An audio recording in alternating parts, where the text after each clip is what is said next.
মিষ্টি কণ্ঠ দিয়ে যিনি জয় করেছেন লাখো ভক্তের হৃদয়, আর সেই জনপ্রিয় সঙ্গীত শিল্পী নেহা কক্করের নাম এবার জড়িয়ে পড়েছে এক চাঞ্চল্যকর প্রতারণা কাণ্ডে।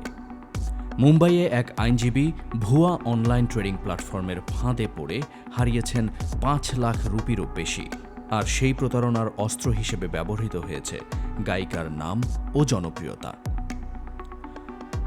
ভারতীয় গণমাধ্যম সূত্রে জানা যায়, এ বিষয়ে মুম্বাইয়ের ওরলি থানায় অভিযোগ করেছেন আইনজীবী শবনম মোহাম্মদ হোসেন সায়েদ।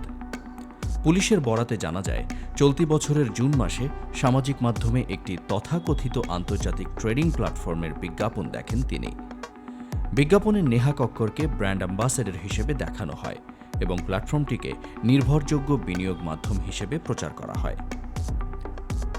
ওই ভিডিও দেখে বিশ্বাস করেন শবনম।